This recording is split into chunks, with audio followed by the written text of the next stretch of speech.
One more time. The anthem has played. The bets have been made. Now it's time to get paid, baby. Week 14 right here on the Tailgate on Pub Sports Radio. There it is. The last week of college football regular season. We're here. I tell you what, I couldn't be more excited. It's rivalry weekend. You know, you can feel the hate. You can feel the hate in the air. And I thrive in this animosity. I live for it. I tell you what, this competition, if this doesn't get you excited, you know, Texas versus, Texas A&M, last night we had Georgia versus Georgia Tech. Go 7 overtimes. Are you kidding me? 7 overtimes? Even with the new stupid college football playoff rules or overtime rules, that game was electric. And that's what we're here for. More of it today. I say it again. I live for this type of competition. It sucks that it's the last week, but you can feel it. You can feel it building. Your blood starts running, the adrenaline starts dropping, the head gets low, the eyes get a little lower. You dial it up to number 11 on the turn level.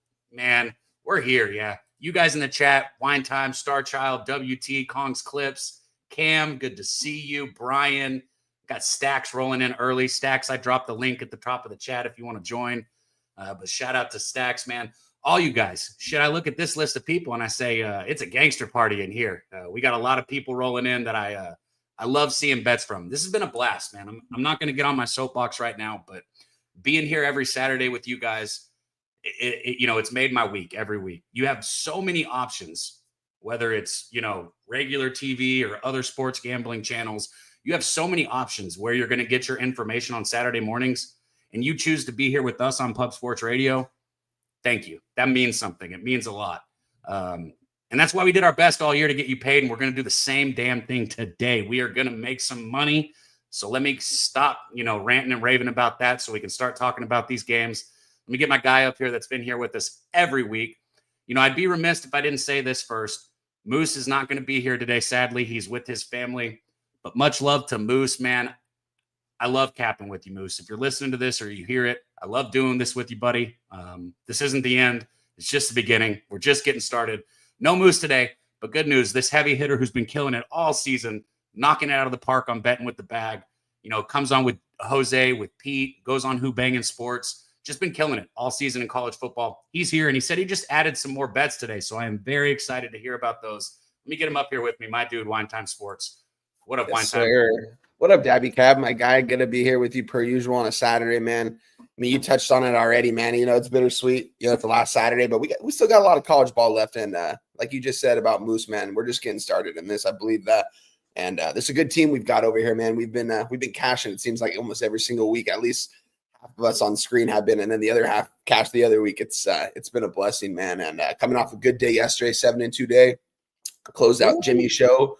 My goal this year was to join Daby Cab, hitting that 60%, and I hit it this year. It's a blessing. I'm not sure if we're going to count bowl games and playoffs. If so, then we still got a long way to go. But a regular season, we hit the 60%. That was the goal. I'm happy to be here with you guys, man. I'm stoked. Man, that's beautiful. Like you said, man, like killing it. I picked the people, whether it's you, Guns, Moose, Kong, shout out to Kong. I picked the people, Stacks, Justin been coming up here. But, I could not have ever imagined the absolute domination that this show has had, right? We've had down weeks. Everybody does. Everybody loses. But overall, this show has been money. You guys have been killing it. So thank you, Wine Time. Thank you, Guns. Everybody in the chat's killing it, man. Go ahead and hit that like button, share, subscribe. Let's get this thing loaded up, man. Let's make today special. Help me today, guys, get this over the 250. Let's make this a good show. Do something at the end for everyone.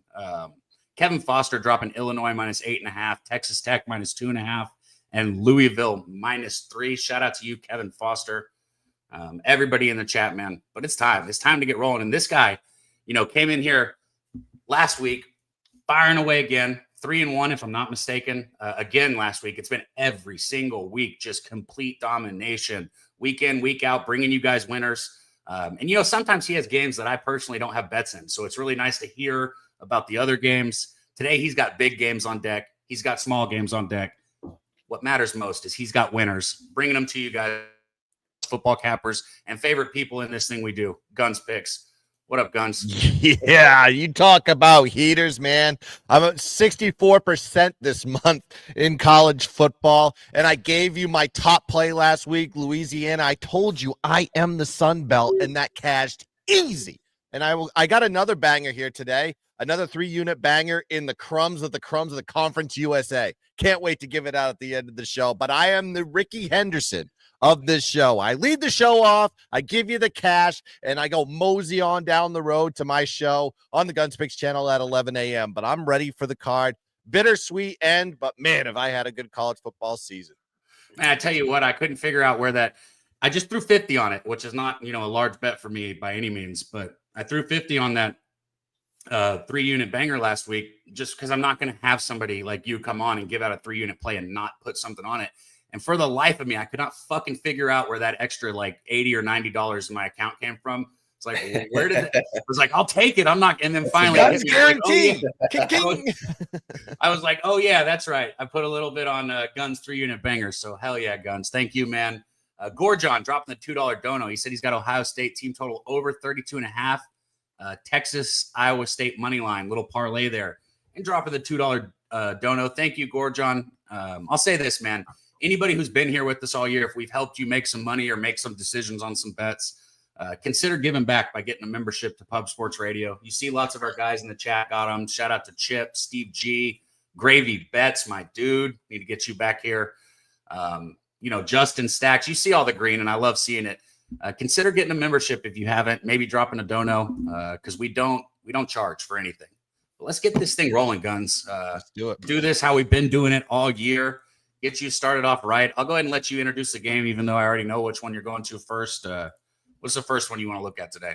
Yeah, I'm gonna save my top play for last, of course. But let's go to talk about Tennessee versus Vanderbilt here. Big game here at First Bank Nashville, Tennessee. Could we see the goalpost torn down again today? We shall see. But we have Vandy that's off back-to-back losses, so they're hungry for a win. 6-5 in the year with a plus 5-point differential, minus 19 net yard average, and they're going against a Tennessee team with playoff implications on the line. They're 9-2 on the year with a plus 24-point differential, plus 172 net yard average. Tennessee has done well at home, but have regressed on the road. What have they had? Like 3 true road games this season. They're 1-2 straight up, and ATS on the road with a plus 3-point differential, minus 38 net yard average. And then Vandy just really played well at home this season. 4-2 straight up, and ATS plus 9-point differential, plus 42 net yard average. And you said, who cares? I care because look at who Vandy's played at home this season.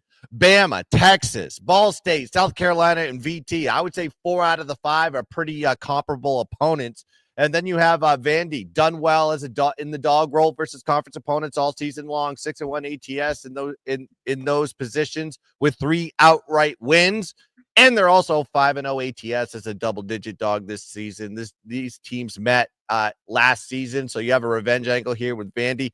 They lost 48-24 to Tennessee. They were 27-point road dogs in that spot. Now you're seeing them with a shorter line at home, a significantly shorter line at home the next season.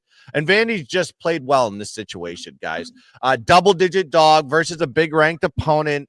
All the pressure in the world. Diego Paiva just going to be shotgunning beers and just ripping the ball down the field today. Give me Vandy plus 11 as the play.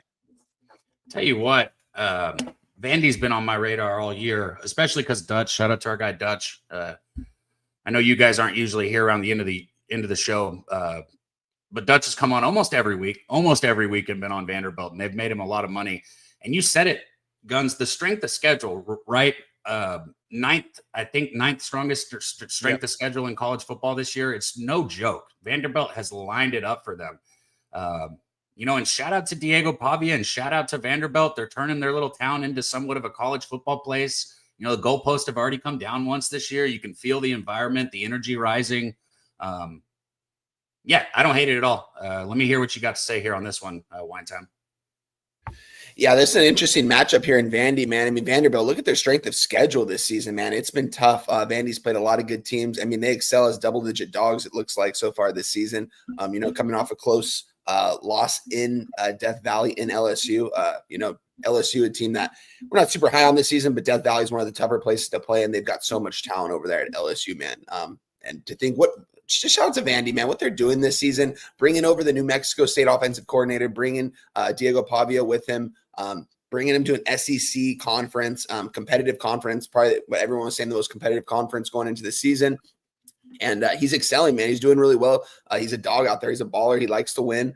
And they're building something special over there at Vanderbilt. Give me 11 points at home against Tennessee. I mean, I would take Vanderbilt all day long in this spot, honestly. I wouldn't lay 11 with Tennessee. I'm not going to lay over double digits with Tennessee against anyone, honestly. Tennessee, a good team being here at number 8. Very interesting. A lot of playoff implications on the line today. A lot of these SEC teams with maybe 2, 3, maybe even 4 losses getting into the conversation for trying to get into to the college football playoffs. We'll see what happens with all that. I could see Vanderbilt getting these guys outright, but I'll follow my guy Guns on the +11. This was a play I didn't have anything on, but honestly, the more I look at it, the more I like it. Vanderbilt all day here.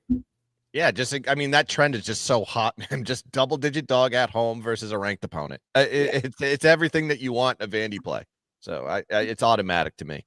And who's the more motivated quarterback in this? I'm going to say Diego Pavia, and it's not even close, most likely. He loves these spots.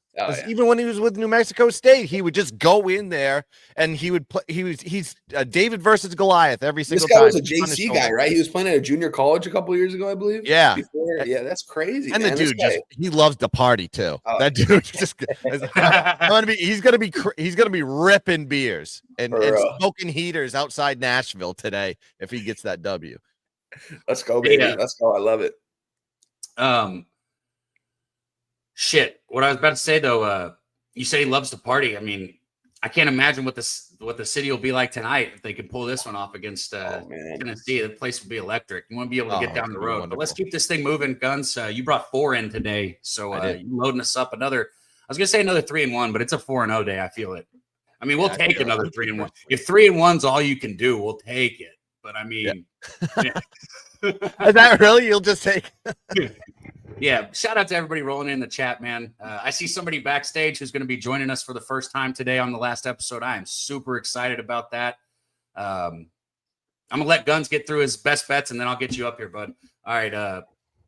What's the next one? All right, yeah, let's go to the next play here. Let's go to South Carolina versus Clemson, Memorial Stadium in Clemson, South Carolina. In-state rivalry once again. This is rivalry week. We have a doozer here, and you talk about strength of schedule. We have a variance here between these two teams. I'll get to that in a second. Well, you got Clemson 9-2 on the year going against a South Carolina team that is on a 5-game win streak. They've been absolutely thumping along. But you got to look at the road to home type of functionality with this one. South Carolina, ironically, has been playing well on the road this season. They're 3-1 straight up, 4-0 ATS with a plus 18 point differential, plus 68 net yard average. Their only road loss this season was against Alabama by 2 points, guys. This is a very strong South Carolina team, and it's been credit to their defense. It's been their strength all season long.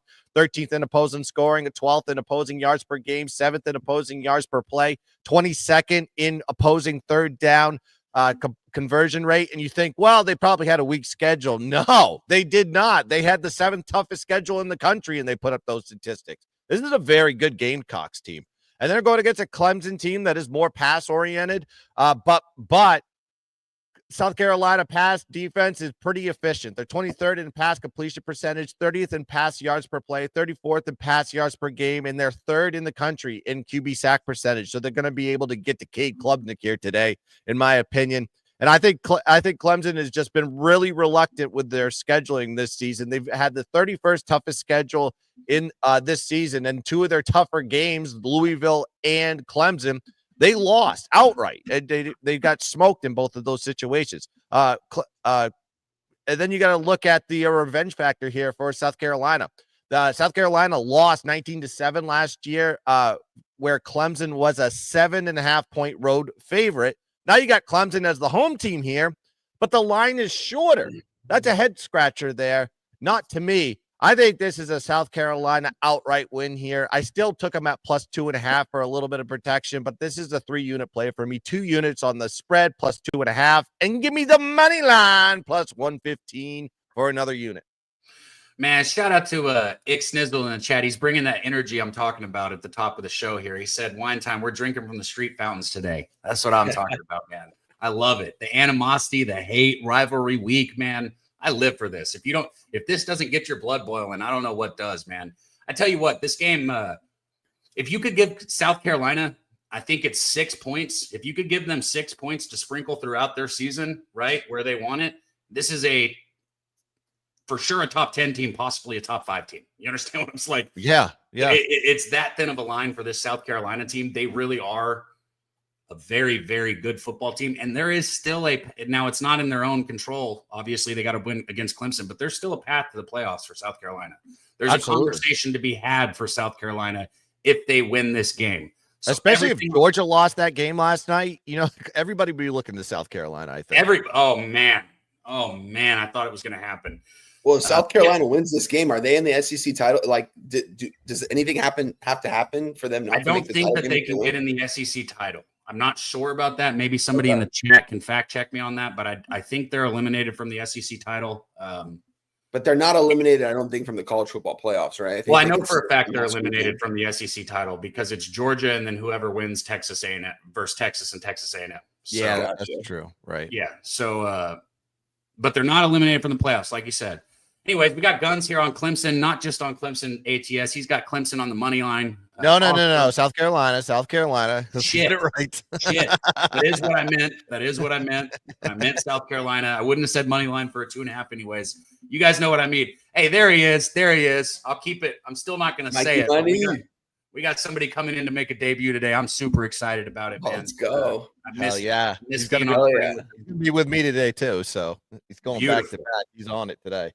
Well, if all you beautiful bastards in the chat could do me a favor and hit that like button, share this video, get it out there, pump it up. We're right up over 120 right now. Let's get back up over 200 like we have every day or every weekend this year.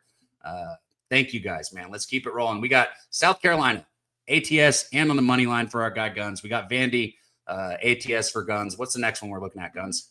Yeah, and let's get into the grimy, the nitty-gritty, the ones that I love the most. Let's go to the Fun Belt here. We have Louisiana going against UL Monroe, which is a rivalry in itself at Malone Stadium in Monroe, Louisiana. And then we have a Louisiana team that is thumping along, 9-2 on the year with a plus 22-point differential, and they're going against a UL Monroe team with bowl eligibility on the line today. They're 5-6 on the year with a minus 8-point differential. Now, when you look at UL Monroe, they're on a 5-game losing streak. I understand that, but you have to understand that 4 out of the 5 of those games were on the road, and ULM has just been awful on the road this season. 1-5 straight up and 2-4 ATS with a minus 20-point differential. However, when they get back home in Monroe, this team is much different. 4-1 straight up and ATS with a plus 8-point differential, minus 18 net yard average. They play a lot better at home than they do on the road. ULL has played 3 road conference games this season and haven't won by more than 10 points in each of them. And that was against lackluster teams at best. We're talking Southern Miss, Coastal Carolina, Texas State. Granted, Texas State, I think, is a very strong team, but Coastal and Southern Miss are not strong teams, and they barely kept it. They barely kept it at margin in all those games. And then you have 2 teams that met last season. ULL won the game, thumped them 52-21, but they were 12.5-point home favorites. Now it's a reverse angle here with UL Monroe getting a shorter line here. And ULM is just going to be super motivated in this spot. If they win, they become bowl eligible. And they get those extra 3 weeks of practice in this one. So they're going to try their hardest here versus a rival. Give me UL Monroe plus 9.5 as the play. You look, everybody was here last week when you took the Raging Cajuns for your 3-unit banger. I mean, it takes somebody who knows what they're doing to make that kind of money on somebody and then turn around and say, yeah, fuck you this week. Fuck you this week. They don't need this win. I think they're already in the Sun Belt Championship. They won the games that they needed to, and now they're playing a rival here. And I think UL Monroe wants to get to a bowl. They may win this game outright. I'm not going to play it that way, but I would take the spread. Man, I love that, man. I love that. Shout out to our guy Cameron, man, dropping the $9.99 dono. I said it earlier when we got that $2 dono, guys. We don't sell anything here, so that means the world. Thank you. Thank you for the dono. Thank you to you guys that get the membership. You keep the channel going. Without you, there is no channel. So thank you, guys. We love you. Keep this thing moving. So we got UL Monroe. Let me not say the wrong thing. ATS. You said they could win it outright, but there's no money line play here, right? There's no money line, just plus 9.5 on this one. Okay. So got plus 9.5 on Monroe. So we got Vandy plus 11, South Carolina plus 2.5. Also a bet on the money line. Then we got UL Monroe plus 9.5. Love it, man. Star Child, everybody in the chat, we keep this thing rolling, but let us know if you got thoughts on the game. If you're going to be tailing our guy Guns, Wine Time, myself, let us know. We like to hear what you guys are on. But as you know, I keep this thing moving. We already got somebody in the wings waiting to get up here and fire. What's the last one you wanted to look at? Yeah, here comes the 3-unit banger. Get ready, boys. Get to your accounts. You got to be telling this one. When I give you a 3-unit banger, you smash it. And this is going to be a playoff implicated game here with Middle Tennessee and FIU at Pitbull Stadium in Miami, Florida. Just kidding. There's nothing on the line in this game, but I'm going to play a little orangutan with a little bit of Pitbull Stadium on this one. When you got FIU back-to-back losses, they got a 0-point differential, though. Minus 31 net yard average. They played at the level of their competition all season long, even though they've only won 3 games this season. Then you have Middle Tennessee back-to-back losses as well. They're 3-8 on the year with a minus 16-point differential, minus 99 net yard average. A little bit different between these two teams as far as yin and yang is concerned. But Middle Tennessee State is one of the worst teams in college football, and let me tell you why. 128th in offensive scoring, only putting up 16.1 points per game. 116th in opposing scoring, giving up 35.1 points per game. Middle Tennessee is also 123rd in opposing yards per game, 123rd in opposing yards per play, 132nd in opposing third down percentage. This is a bad team, folks. And then you got a FIU team that isn't great overall when you look at their stats. However, most of that is because they suck on the road. When they get back home, much different story. Plus 11-point differential, plus 13 net yard average. They're 4-1 ATS at home this season, FIU is. And FIU is off a bad loss last week. They lost to Kennesaw State. Go check where Kennesaw State is on the power rankings chart. They're near the bottom. They lost 27-26. And that was coming off a close loss to Jacksonville State. And Jacksonville State is one of the better teams, if not the better team, in the Conference USA caliber. So they lost the same game twice in that one and overlooked this spot. And guess what? Revenge game here for FIU. FIU lost to Middle Tennessee as 10.5-point road dogs, 40-6 last year. And now they are a 8.5, 9, 10 favorite. It doesn't matter. FIU is going to thump this Middle Tennessee State team that has a minus 2-point differential, minus 22-point differential on the road and a minus 14-point differential versus conference opponents this season. This is by margin here, folks, and this is why this is a 3-unit banger. Give me FIU minus 8.5 as the play. Tell you what, I didn't think FIU is a team that I would be betting on today, but like I said last week, it is. I would like to see that extra $90 in my account that I'm not expecting at the end of the night. So I'm going to be throwing a little bit on FAU also. Guys, everybody in chat, like I said at the beginning, this is the last Saturday of the regular season. Obviously, we want to do stuff for the bowl games. We want to do stuff for the conference championship games. So hopefully we'll be back, but I don't know what that looks like. I don't know if it's going to be a Saturday at the same time. I don't know what that looks like yet. So let's give a little bit of love to our dude Guns one more time. I don't have his exact record on the season. I know for a fact he's over 60% on this show. There is no question in my mind that Guns hit over 60%, and he's brought 3 to 4 bets every single week. He missed like 2 weeks this year, I think. So 12 weeks this year, Guns has brought you guys 3 to 4 bets, and he's hit over 60%. Show some fucking love, Guns. Thank you, man. I can't express how much I've enjoyed this. This season's gone by in the blink of an eye, man. It's been so fast. It ain't over yet, guys. It ain't over yet. Just we still got like 2 months. We still got 2 months. Right. Right. I get that. But the schedule, the regular Saturday schedule has now been impeded. So Guns, thank you, man. Thank you for everything you've done. I've loved doing this with you, man. And let's get paid today, Guns. Yeah, for real. Good working with you this year, Guns. Hell yeah, guys. And like I said, go check out the Guns Picks channel. I'm going to do 11 o'clock show. I think I'm going to have C-Mac on. I'm going to have Pimp Slap on. And we're going to be going down the top 25 board and giving our opinions on everything. And I see somebody in the, I think JPZ. Shout out JPZ. He asked about talk me off Ohio State. I'm not going to talk you off that game, but that total is low, 42.5. I think this is the lowest in that game since 2016. and the over is just hit like down to a 41 and a half or right something now. like this. Maybe I think this is one of the times this thing goes under. I don't know why. I'm not playing it myself, but I think the total is the way to take this one on the under. But that's going to do it here for me. Let's cash some tickets, guys. Let's dominate the board. And it's always to let's keep dancing. Bang! Let's go. Much love to our guy, Oh, guys. yeah. Much love. I think we're good. Wine time. If we get like to a 5-minute warning or something, let us know, okay? Because I'm gonna go ahead and bring on our next. Let's bring the pimp on. Hell yeah. You guys already know who it is. It's the pimp. But I'll say this. Look, some people know that maybe Mike did a show with me on Monday and maybe he doesn't now. That doesn't change the fact that I have much love for this guy. He's a capper who I respect immensely. And outside of the respect that I have for him, he's a friend of mine. And that ain't going to change. A little bit of bickering don't change that. We got thicker skin than that. We're grown-ass men. But man, am I excited to bring him up here. Only one time because it's the last Saturday of the show, but it's the perfect time to do it. So without further ado, let me get my guy up here, Mr. Pimp Slap Play of the Day, Mikey Money. What up, Mike? What up, boys? Happy Saturday to you here. Happy Thanksgiving, by the way. Happy belated Thanksgiving. How was the turkey day, boys? Did you have a good Thanksgiving? You know, I'm not a big, and we don't want you to go on this rant because people got so mad at me. I don't like Thanksgiving food, Mike. I think it's gross. What? Goddamn. We're in the South and you don't like Thanksgiving food? I mean, that's a Southern person's treat. Bro, give me like a steak and a salad and I'm good. Yeah. I don't need no turkey and stuffing and fucking green bean casserole. What is that? Dude, that's the best. What do you mean?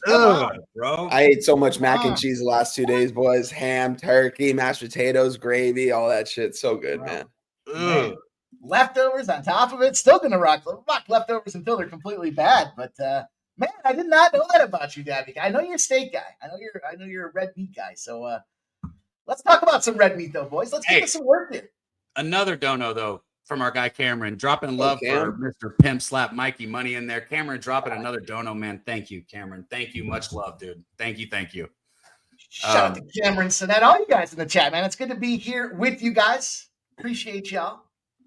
You're not we got Nut Flush rolling in too, man. Nut Flush rolling in. Everybody rolling in. We got over 150 people rocking with us. Like I said, let's hit that 250 mark today. Get it up. Show some love for the pimp. Hit the like button. Mike, I don't know what your best bet or best bets are yet, but I will probably have graphics for them as long as it's not Middle Tennessee like Guns just did. But what's the first one you want to look at today, my man? Gosh, I hate to. I'm not even going to put it in the ether. Guns and I are not going to see eye to eye in that game, though. But let's start up with I didn't see what he was on there early off here, so I don't want to be redundant. I've got a fucking boatload of plays today. I love this college football card. Rivalry week is always a good time and a great time, especially if you're looking to get on unders, and that's certainly where I like to play here. But how about UTSA Army? Let's talk a little UTSA Army. Did that one get out of the board? Oh yeah, let's do it. Yeah, we got that back. I mean, Jose makes the graphics, so. Let's go, Jose Bootcat. Let's look at these little road runners. Me, Jose. You know that. You're a UTSA guy through and through. And they got Army rolling into town. What a battle. You know, you look at some of these numbers and early action. So, with time zones and everything, certainly travel factors with Army and everything else that goes into it. But let me pull up the stats here. We've got all this money pouring in on Army. They opened up as -7.5. They went down to 6.5. You got 68% of the bets and 66% of the cash coming in on this Army team. And yet we've got a little bit of reverse line movement. And Army's been firing, right? 9-1 coming into this season here.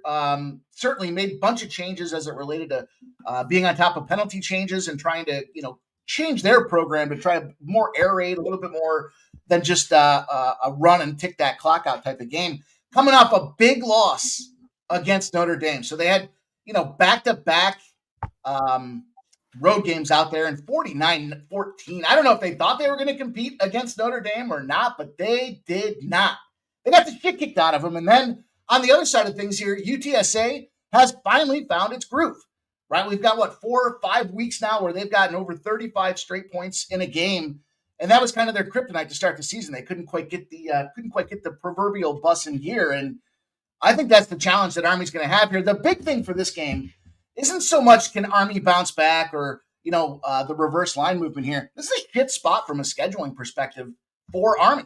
look what they got coming up next week. They're the only team that's really in this position this week where they have that potential look-ahead challenge out there with the big Army-Navy game. And, UTSA is playing to, what are they playing for here? Playing for next season, I guess, is what it comes down to. But I love this Roadrunner spot. I love the 6.5 here. 7.5 is where it started. If you can get 7s, then all for it. But give me some Roadrunners, man. I think bad schedule spot, opportunity out here to, put some boots to ass and beat a quality opponent to kind of cap the season off here. Motivation to play a little bit of spoiler. And I think the eye's off the ball for the Army team. Oh, let's go, Mikey. I'm on it with you, dude. I'm going to get right into this one. I'm on UTSA with you, man. We were on them last week. I like this quarterback, McCown, dude. What he's doing over there. He's got a big arm. I think he's going to end up transferring after this season. Shout out to him, though. Had a good week last week. They got a lot of good pass rushers over there at UTSA. A lot of guys that can stop the run, too. Number 8, Robinson, guys. Watch him coming off the edge. This is an NFL guy. I'm not sure why he's at UTSA. I was texting Jose last week. I was like, dude, who is this guy? This guy's a physical specimen out there. There's not one offensive lineman that can block this guy. He was getting to the quarterback on almost every single drop back. And I think he's going to continue to do that. Yeah, Army's going to want to run the ball, but they have been throwing it as well. And the thing is with Army guys, these guys only get a certain amount of big dudes. I mean, these guys are in the military. You can't get like a bunch of 300-pound plus dudes. So you're going to Army. Yeah, they've got some strong dudes over there, but I think UTSA, I think this pass rush is going to be way too much for this offensive line. And I'm on UTSA plus the 7. I'm on UTSA money line. I sprinkled the money line. I think they're going to get this game outright. UTSA 0-5 on the road this year. But with that being said, man, I think they're going to break it right here and they're going to get it done. This is the by far better team. Army, they had their chance to potentially go to a college football playoff. It got smashed last week when they got killed by that Notre Dame team. So shout out to them, though, for having a good season, but we're on UTSA all day here. Absolutely. I don't know about live dog. I don't know if they're live to go out there and take a bite out of this team, but if Army's not careful and they fall behind and they've got to go force themselves into an air raid position, it's going to get ugly. You got that big road unranked dogs versus ranked opponents. They come in with motivation as well. 277 and 168 over almost a 400 game sample in that size too. So plenty of opportunity, plenty of reason to jump with the 6.5. And hey, why the hell not see him come out there and beat this Army team outright? Fuck them. With all due respect. No, yeah, I think in the trenches they're just stronger than them. And UTSA, if you guys look at the game tape last week, they should have beat those guys by 50 points. They stabbed themselves in the foot quite a couple times last week. Give or take, they could do it again. I'm not saying UTSA is a big or good program by any means, but they've got some talent over there, and I really like what their pass rush is doing, and their quarterback's really good. He can make the explosive plays. He can make any throw on the field. Yeah, I love UTSA here. I think it's a go spot. Let's see. Where else can we go? Oh, am I muted? Damn. Yeah. God damn it. I'm doing so good. I've been doing so good, man. I think it's Mike that brings the mute action in here. Our guy Jeffrey Blue, the chat had me rolling. Jeffrey said, "What the fuck is wrong with Cab? I'm removing my like. He talks shit about Turkey Day again." At first, all I saw was the "What the fuck is wrong with Cab?" and I'm like, "Oh shit, is something wrong? I got something on my face. Like, what's wrong?" And then I saw what you said. Shout out Jeffrey Blue, man. You can hit the dislike if you want. Thanks for being in here. Either way, we appreciate you being here. Thank you, man. We got Army going down, at least ATS. Maybe not on the money line, but ATS. We got our guy Wine Time, and we got our guy Mikey Money on UTSA today. So there we go. Pipe Layer coming in, dropping a membership. Thank you, Pipe Layer. I keep saying it, but you're the reason why the channel stays alive, Pipe Layer. People like you that donate the memberships, that get the memberships, that show some love, that give back, that bless the action. Thank you, Pipe Layer. Mikey, you got some more action for us today? I don't know how many best bets you got, but we'll take as many as you got. Let's see. I got a fucking fully loaded clip today, man. I literally might have at least 20 games in play today. So big day for me here. Love the hockey slate. Love the college basketball slate too, but college football, got to take advantage while it's in front of us. And speaking of taking advantage when it's in front of us, how about a little East-West battle? A little showdown inside the state of Michigan, a little action on a Saturday to keep things rolling in the right direction for us here. And lickety split with the graphics is one Jose Bouquet. That was me. He made it. Oh, that was you. Okay. Well, Eastern Michigan opens up 6.5 point road dog. Really no movement. Now we have a pros versus Joe situation on the side. You got 42% of the bets, right? That's typically, we look at the bets more or less. It's all the tickets being written. It's the $2 tickets. It's the $5. It's the teasers. It's the parlays.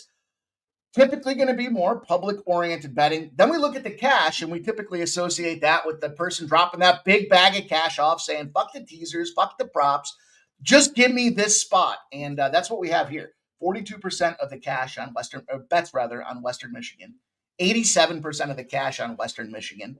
Then we look at the total, and we've got 58% of the bets and 60% of the cash on the over. Yet it's gone from 56.5 down to 56, down to even 55.5 out there. And both these teams are pure dog shit. Matter of fact, I think the entire MAC is pure dog shit this year. They're not doing each other any favors by having to beat the shit out of each other. But, Western Michigan, 3 straight losses, senior day, trying to close the season out. Probably some motivation, see that kind of W come through for them, although they are struggling to cover spreads. Not only 3 losses, 3 straight non-covers. Certainly, there was some hope. There was some hope when they beat the shit out of Kent State that they might be able to compete in the MAC. And ever since they started getting those accolades, they have fallen off the radar. 16-14 Central Michigan loss, laying a 6-banger out there. Embarrassing. Eastern Michigan, they're fucking terrible. 37-20, they lose at home to Buffalo on their senior day. And it's Buffalo. I mean, I saw Buffalo the other day. Certainly a nice game from them. But 4 straight losses for this team. Not going to go to the side. Certainly don't mind anybody looking at this Western Michigan side of things here, but we got a huge opportunity right now. 7 of the last 10 games, 69-29 overall. And it makes a ton of sense. When your opponent's got a good offense and you have a shit defense, what do you do in practice? When your opponent's got a good offense and you have a shit defense, you practice on defense. Fucking A right. And when you do that, you're 69-29 to the under in those spots out there. Now, not just that perspective, but look at the conditions in this game. We got snow. They just closed the thruway, the entire fucking thruway that runs through New York State, getting people from the east side to the west. They shut it down in the west. There's snow out there in the Great Lakes region. I just got the alert that they're going to shut that, and they're calling for as much as almost 2 feet of snow, for that Bills game. That snow comes over from that Michigan area. And get yourselves ready. Now, not only that, but precipitation probably matters less to these guys than it is the wind. And that's where we're going to have gusts of 25 to 35 miles an hour. A Western Michigan team that runs the ball predominantly, top 30 running back program, Nixon, Buckley, 19 rushing touchdowns. They're going to keep that ball on the ground. You got windy conditions and a shit Eastern Michigan team that can't make this thing happen.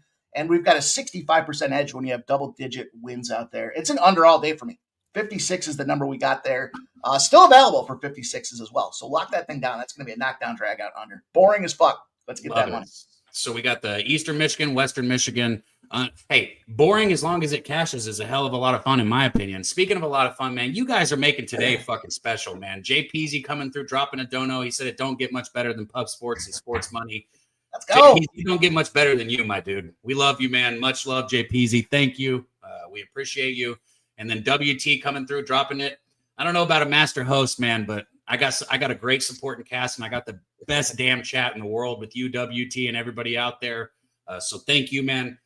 I'm telling you, man, you guys are giving me chills, man. This is fun. I love fucking doing this with you guys. I love being up here talking college football on Saturdays. When I first put my name in the chat, right? When I first put my name in a chat, it was with the goal of having a college football Saturday show. And here we are. Time to set new goals. Time to make them bigger. Time to make them more dramatic. And you guys make it happen. So thank you, WT. Thank you, JPZ. We love you guys, man. Mike, you got 20, you said. So I'll give you 2 more in the spot here today. Okay. Let's see. Let me look through the card here. Let me find some of my favorites. They're all in play, but you know how it is. There's some you like more than you like on others. And let's see. How about we go to this one here? What the hell not? Here's a little special for week 14. Teams looking to fight in the playoff run right now. 10 straight winners. 10 straight winners. 43-8 overall. Week 14, teams fighting for playoff positions does qualify for one other than K-State, Iowa State. And here's another pros versus Joe scenario. Get your money lined up with the professionals on this one here. 68% of the bets on K-State. 68%. That's the public. That's the $5 ticket writer. That's the guy that's got a quarter left in his account, and he's saying, give me K-State in a 16-leg parlay, and I'm going to make $1 million. Then you got 69% of the cash coming in on Iowa State. Where's the books concerned? They don't give a fuck about that quarter better. They're looking at it saying, holy shit, 69% of the cash is coming in on Iowa State. They moved them from a pick 'em to a -1.5. You even got 2.5s out there right now. I'm going to dial in here for Iowa State. 43-8 qualifies for this arena at -118 on the money line. Still plenty of value out there, despite the fact that this line's moved almost 2.5 full points from where it opened up. Iowa State, big opportunity, and it's a big game. 8-3, 9-2. That should be a ton of fun to watch. It's going to be on Fox. It's a 7:30 p.m. start, and we'll see exactly what happens. But these Iowa and Iowa State teams, they ain't no pitches anymore. I don't know if you guys heard or not, but 31-28 against Utah in Utah is Iowa State. Fuck yeah. And what? K-State comes in off of back-to-back home games. They thumped on Cincinnati. Fuck Cincinnati. 41-15. Let's go. Let's take a little Iowa State action. Money line -118. It's crazy how it's playoff implications, and whoever loses gets to go to the fucking doo-doo bowl. It's like that. Shout out to the Big 12, right? One team goes to the college football playoffs, the other one goes to the doo-doo bowl. But shout out Kansas State and Iowa State. Jeffrey Blue, look, if we're talking king crab and ribeyes, bro, I'd destroy a plate of that. What are you talking about? That's my kind of Thanksgiving, Jeffrey Blue. Yeah. Now we're on the same page, bro. King crab and ribeye sounds just right. Wine time, any thoughts on this one? Yeah, I've got 2 plays on this one. I love that I'm agreeing with Mikey on both these plays so far. I'm on Iowa State here, guys. It's senior night in Ames, Iowa. This place is going to be rocking and rolling, dude. And this is a big game for both teams. I believe some other things have to happen, but Iowa State can still potentially get into the Big 12 title game. Iowa State, man, just took a couple of steps in the wrong direction the last couple of weeks of the season. We've seen that Kansas team now upset 3 top 15 ranked opponents now in 3 straight weeks. So that Kansas team is pretty good over there. It started with that loss from Iowa State, man. But these guys are going to be rocking there at senior night. These guys, they build a culture over there in Iowa, and they build around that Coach Campbell. He's a really good coach over there. He's been there for a good amount of time now. I definitely see him probably coaching at maybe somewhere in the SEC or the Big Ten the next couple of years if he wants to go that direction, because he's a good recruiter and the kids definitely play for him. Shout out to him. K-State, on the other hand, talk about an inconsistent team. Been inconsistent all season. They're on or off. They've been more on than they have been off, but there's been some games where they just come out there looking flat. Avery Johnson doesn't look like a Division I starting quarterback at times. I don't know why they're not using his legs as much over there. That's what they need to do. That's what he's best at. This guy doesn't have a big arm by any means. I don't think he does, at least. The fact that Will Howard transferred because they wanted this kid to take over is still kind of crazy to me. With that being said, I'm on Iowa State here in a big way. I think Iowa State gets it done here. It's senior night. They need this win for their coach. They're going to go out on a high note here. I'm also on the under. I gave out the under last night. 51.5 -110. I like both of these. I don't think this hits 50. I think Iowa State's going to take care of business, and they're going to be able to shut down this Kansas State one-dimensional offense. If you shut down Giddens, their running back over there, Kansas State's not going to be able to beat you with too much else. Love it. So we got Iowa State for both you guys, and we got the under. You also got the under, right? Yes, sir. Okay, so Iowa State for both you guys, under for them. Our guy Gorgon dropping another $2 dono, man. Much love. He said he loves to be on the right side with you fellas. Yeah, I know. That's why I wait till the end. You guys get my bets at the end. We get to hear what they have to say first. Wait till the end. I mean, I'm on what I'm on, and I've been on the other side on 1, maybe 2 today already. Not of Mike, but of guns. So it is what it is. It is what it is. We don't kumbaya up here. We give out what we're betting, and that's it. Shout out to Jose. He said he's happy to see Mike on a Saturday. We love to see it. My Nibbler, good to see you in here. We'll probably hit on the Louisville game. Shout out to Kong's Clips. He's in the wings ready to fire away, and I'm not positive, but I think Louisville was on there. I got to double check, but we'll get to it for sure. Mikey, what's the last one that you're going to get us paid on today? Yeah, shout out to all you guys in the chat. Appreciate the kind words. Barry, appreciate you watching yesterday. Yeah, Barry. I fired off this morning at about 6 o'clock. I got up ready to roll, and I feel pretty good. So it was a profitable day, and we've been smashing away on some of those lives. Now, granted, I definitely spent a little bit longer later than I wanted to. But anyhow, let's look at South Florida and Rice. This is a 2 p.m. start. I put a little teaser package together on this one. I wanted to bring this number down. You've got a 3.5-point road favorite in South Florida. They moved to 5s and even 5.5s. 75% of the bets and 98% of the cash are on South Florida. That concerns me enough to have 98% of the cash out there. Now, the line's moving in that direction. But, I always get a little, as Jose says, a little trepidatious at having all that money coming in on the side. And then you look at the total, it's gone from 53.5. There's eyeball movement, some 54.5s out there with 62% of the bets and 82% of the cash on the over. Not a ton of movement there, but late movement, moving that thing up a point. Look, what do we know about these two teams? Rice is complete dog shit. I love getting involved in the dog shit battles because you got a team that's 1-4 in their last 5. Their big Super Bowl was beaten Navy 3 weeks ago. And 24-10, they did just that, 12.5-point dogs. I lost a couple times early in the season on Rice, and Rice moved to a fuck you position for me. And that's going to very much remain true here. 4 of 5 wins.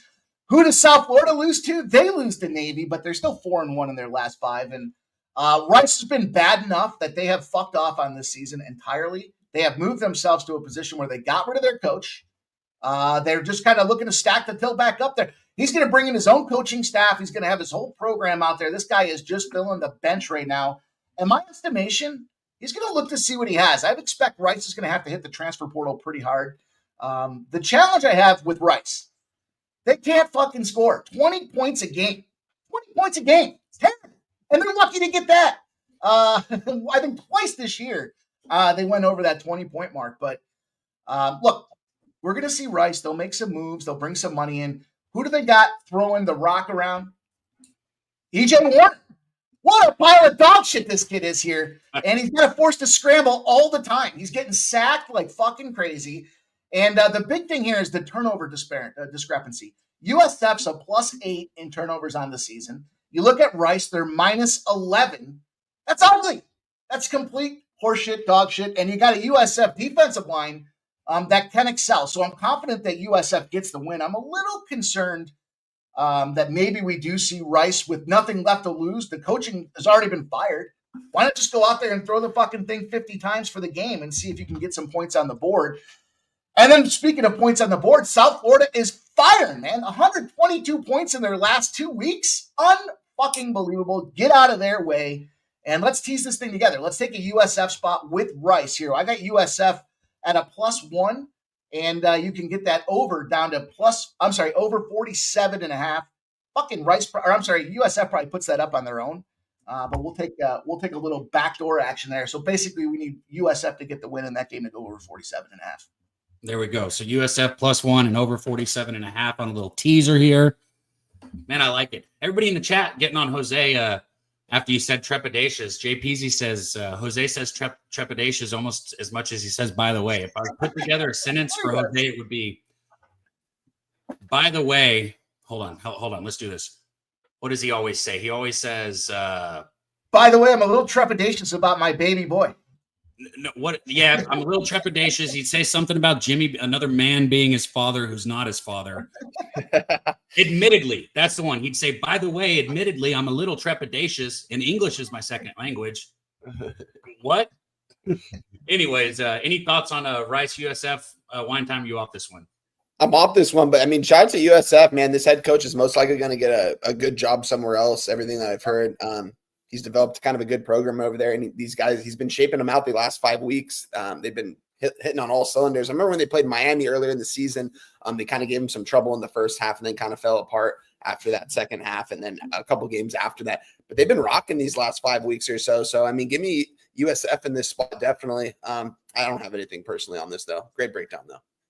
Yeah. Well, Mike, I said it at the top, man, but it's been too long since we've been on screen together, man. I love capping with you. Thank you for bringing these best bets. Let me go over them real quick, make sure I got them right, because I read them all off at the end. We get a bunch for everybody. So UTSA, ATS, I'm just going to say ATS, guys.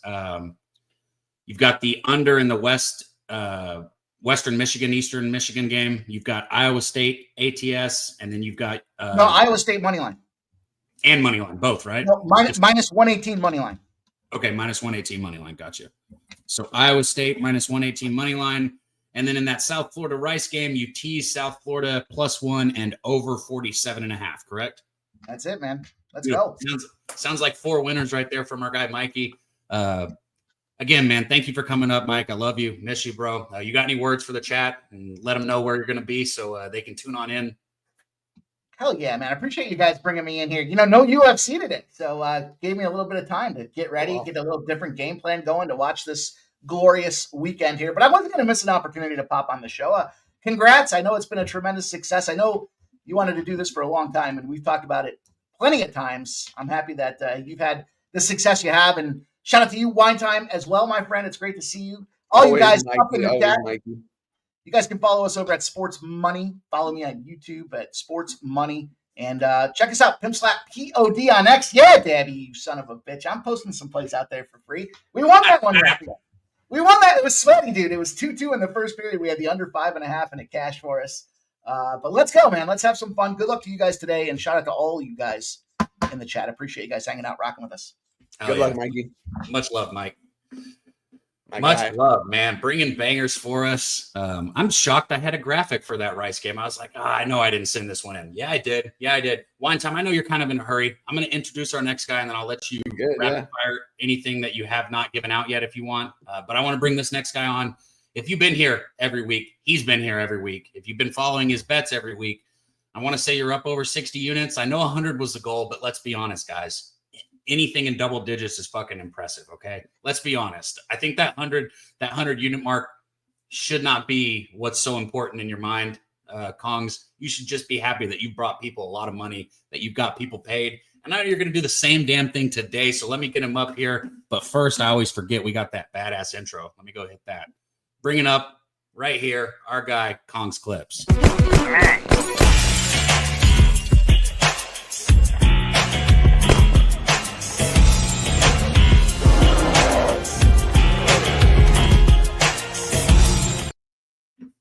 Yes, sir. What up, Kongs? Top of the morning to you, lads. Yeah. I am with the Notre Dame shirt on it. It's even better. It's even better. What's good, man? You ready for this rivalry week? I'm ready for it, bro. Thankful to be here.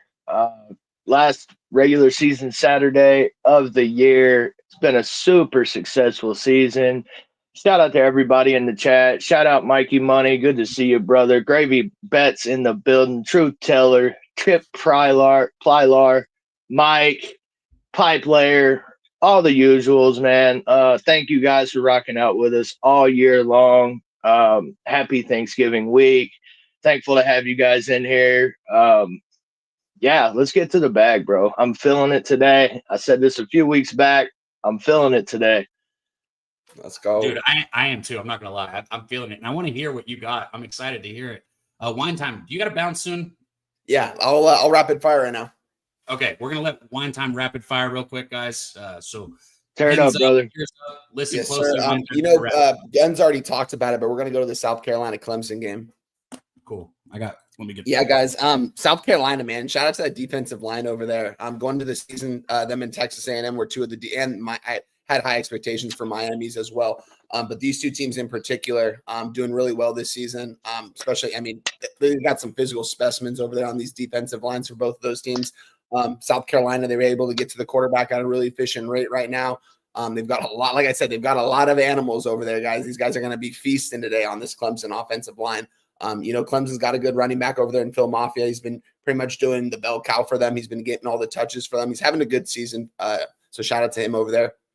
I don't know. These are two teams that I feel like are kind of heading in opposite directions. Clemson, they've been, ever since that loss to Georgia, they've been kind of rocking and rolling. I know they had a slip up last week or 2 weeks ago. South Carolina, man, this team has probably had one of the tougher schedules in the nation. They've faced probably the better teams, top tier teams in the SEC, and they've given them all good games here, man. And South Carolina, dude, I would like them a lot more if they were in South Carolina, but this is kind of a neutral site. There's going to be a lot of South Carolina fans there. This is a rivalry game. This is one of the biggest rivalry of the week here. It's a big game. College football implications on the line here. I'm going to take the 3 points in my back pocket with South Carolina. I have them on the money line as well. I just think they're the better team. And Sellers, I think when he gets out of the pocket, he's electric and dynamic. He's going to probably be the most dynamic athlete out there on the field today. And we can't forget Rocket Sanders over there too. A really good running back over there. So give me South Carolina plus the 3. And then we're going to go right to let's go right to Kyle Field, College Station, man. A&M. Oh, yeah. I've been waiting to hear about this one. Yeah, I'm surprised this game actually hasn't gotten brought up yet. I don't know if people are wanting to bet this one. I know I'm glad you are, but I think people are a little scared on this one. Let me see. I just want to make sure I give out the right number. What I got? I get 6. All right, yeah. So we're gonna go to Kyle Field right here, man. It's gonna be a crazy environment here, dude. Per usual here at College Station, man. We talk about the rowdy environments. This is definitely one of them. This is definitely a top 5 hardest place to play in college football. A&M needs this win to get to the SEC title game. I believe we already touched on that earlier. Same with Texas.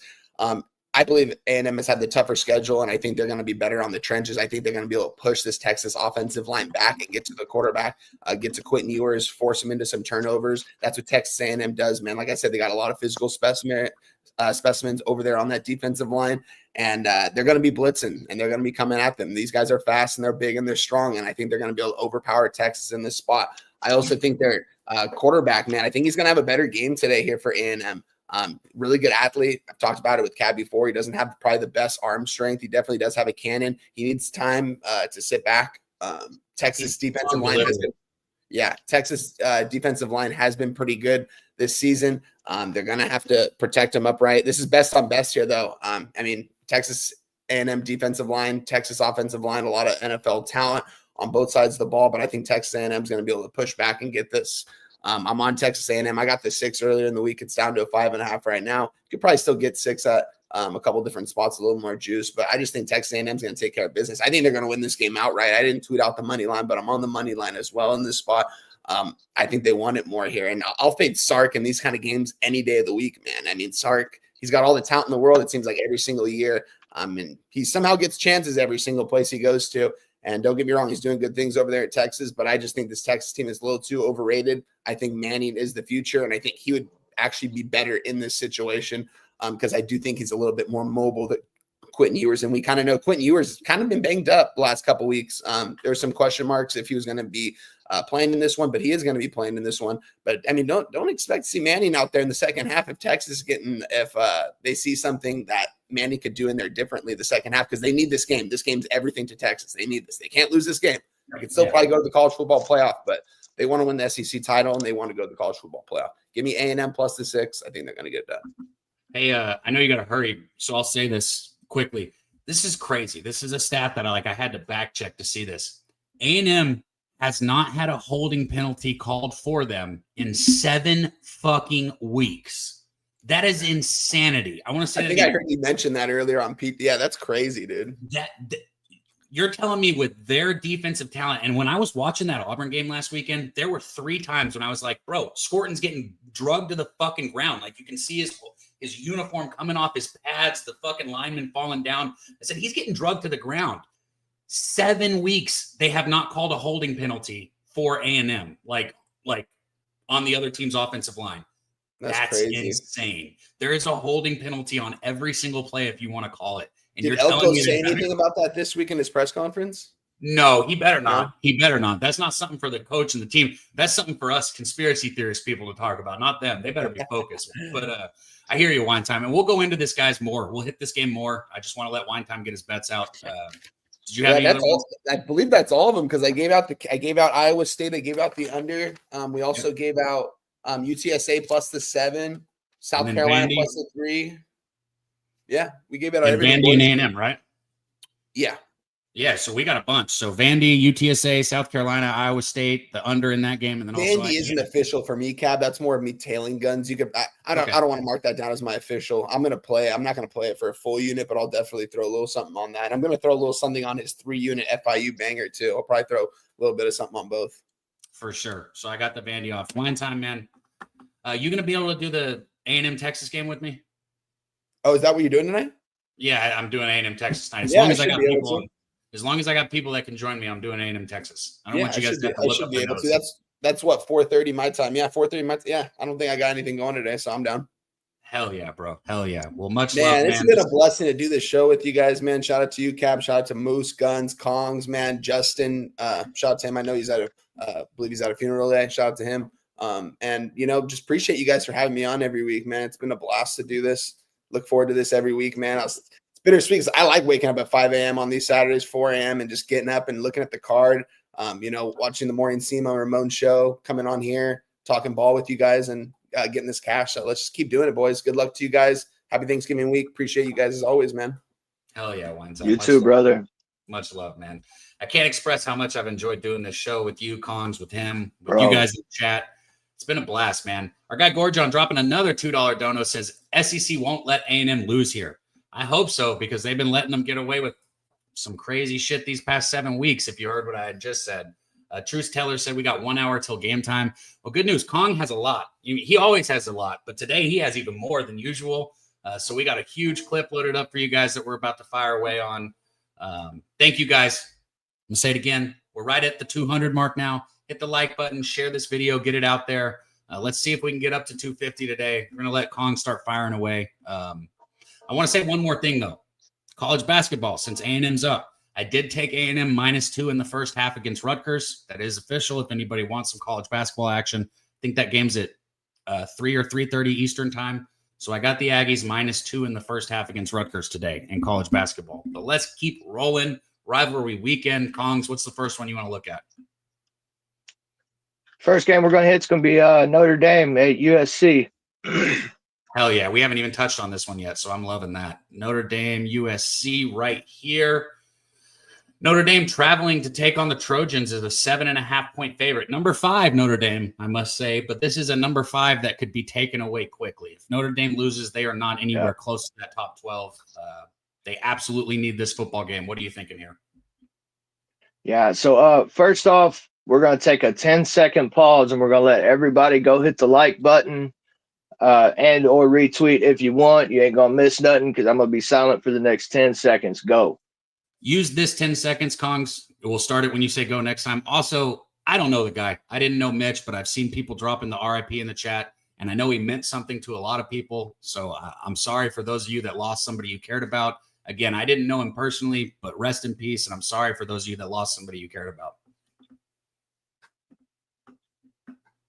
Yeah, RIP Mitch. All right, so USC gets Notre Dame. Notre Dame's defense should hold USC here. This defense gets takeaways, and with this short number, I'm laying it. I think Notre Dame's a better team. I don't think USC is going to be able to move the ball, and we know what Notre Dame likes to do. They're going to run the ball down your throat. They're going to get plays over the middle of the field. So this is actually a triple up on my card here, Cab. Notre Dame first quarter -1.5. That's a +114 spot. Then the first half -3.5. That's close to my favorite angle on this game. I really like the 6.5 full game, but that first half, I mean, I love it. -110 for the first half, and the full game -6.5. Tweeted out earlier in the week at -115. I'm not sure if it's moved through the 7. I know it had at one point. I love it.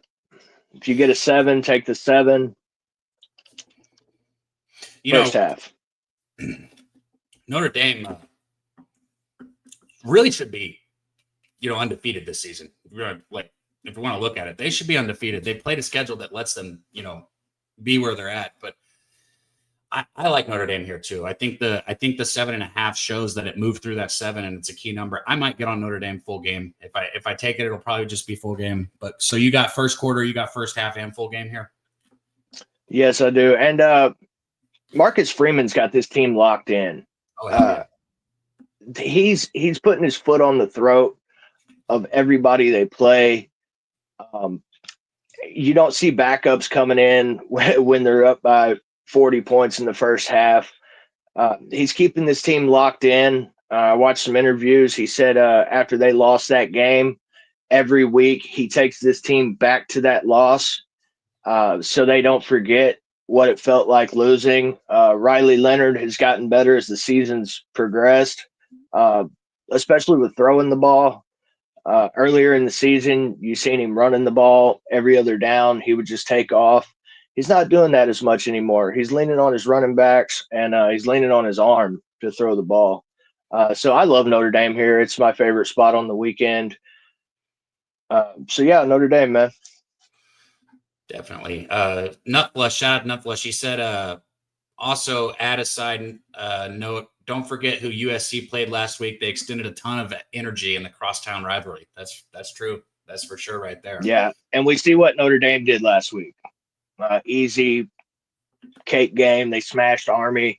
I didn't think it would be that easy, but I seen what Notre Dame was over the last 2 weeks, and their defense, man. And their special teams. You can't let go of the special teams. I mean, they're doing it on all three phases of the game.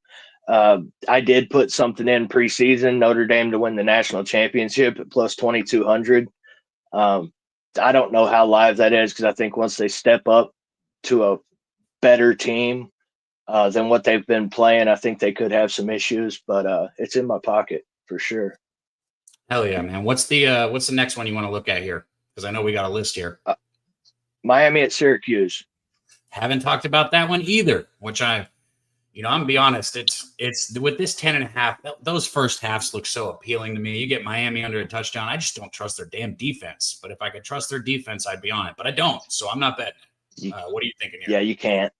You can't trust the defense, Cab. Miami puts up points on everyone, but their defense is super suspect. We know they have holes all over this defense. They're better against the run than they are the pass. But their defensive backs, man, are terrible. I think Kyle McCord shreds this team. I think Cam Ward shreds Syracuse defense. We got a big number to get over. But the 67.5, I took the over minus 105. Okay. How does Miami not score 49, 42 on Syracuse? And I think Syracuse keeps up. So we're also on Syracuse plus 11.5, minus 115.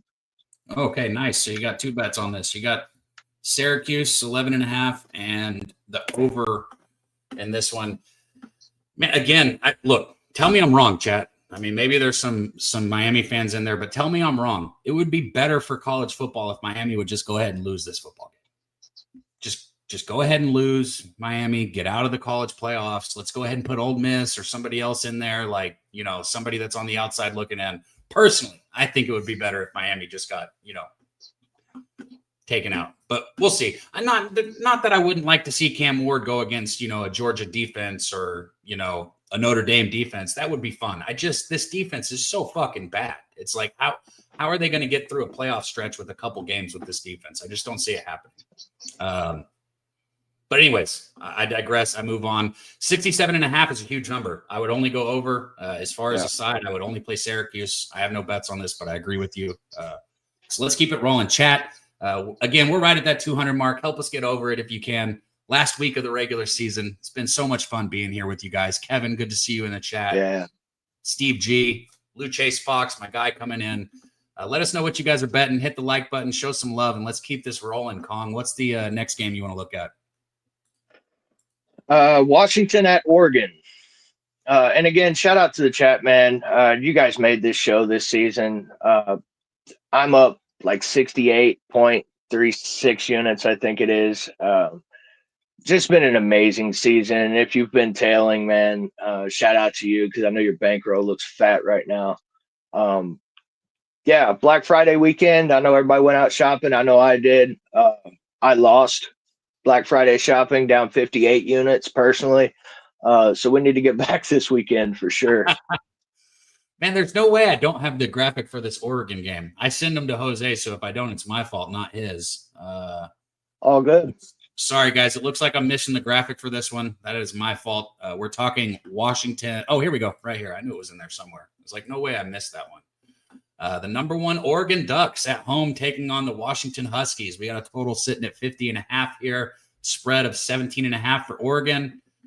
Probably right about where I'd put it. If it was 16.5, I might even bet it. What are you thinking here? Yeah. So when I looked at this game, typically when I look at Washington, I try to grade whoever they're playing, see whereabouts they're at with Indiana, right? Because we've seen what Indiana did to Washington. Oregon, we know Oregon's really good team. They don't so much care about putting points points up in bunches to blow a team out, right? But they can accidentally cover a number like this. So this is the best team in the country. They should come out and try to put Washington away early, and could sleepwalk to a full game cover.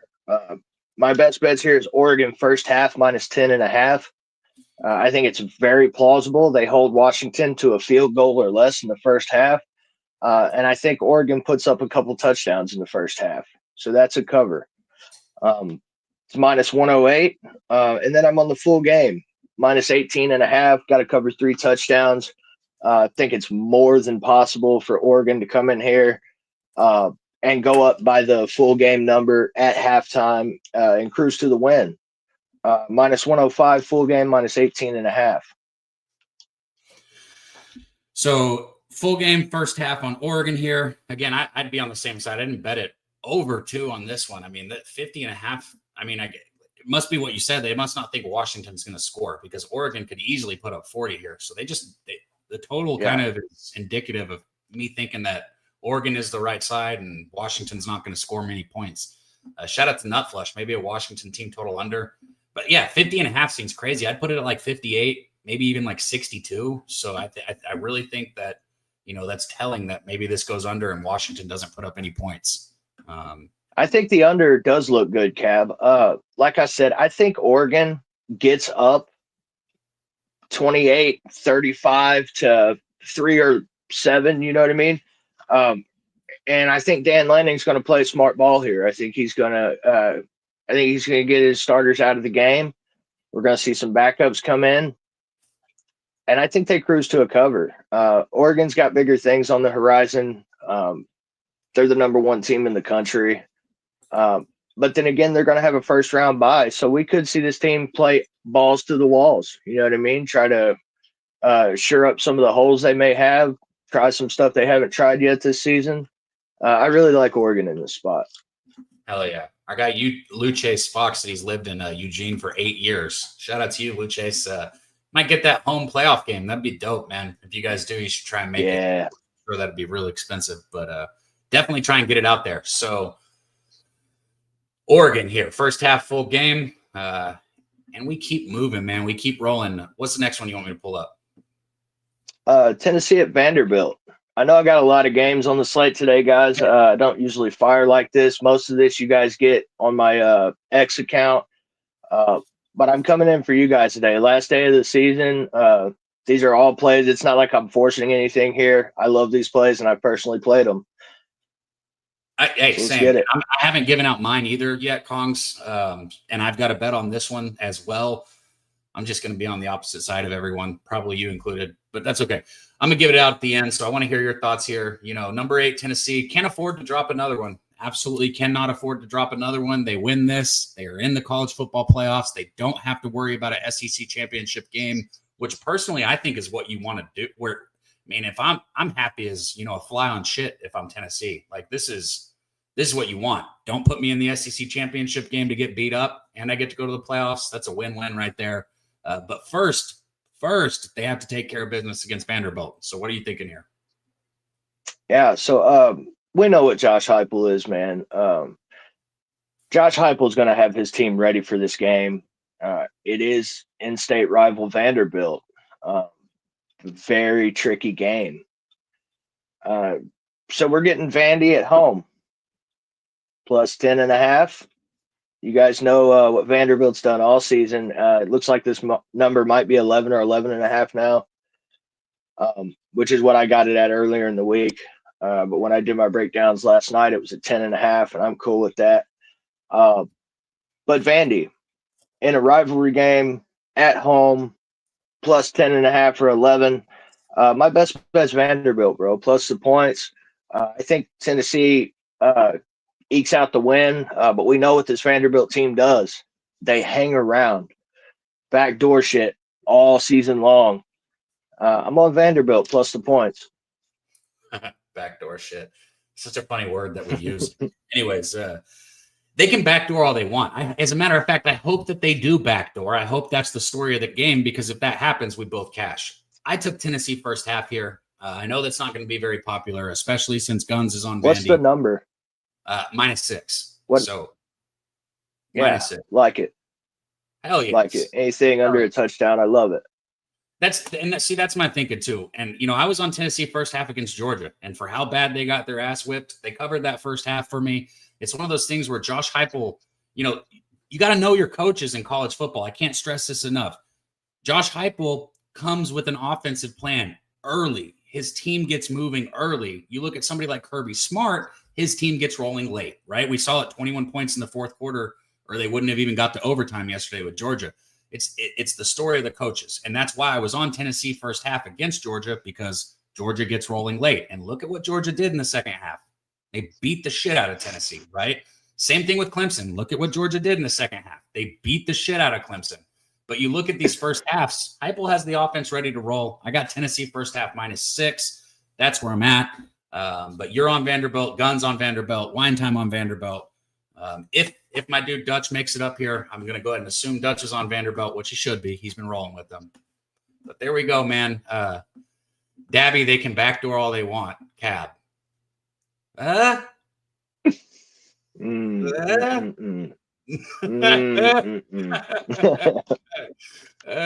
Okay. Anyways, next one. Where are we going next? Shout out to you, Lou Chase. Yeah, shout out Fox, man. Purdue at Indiana.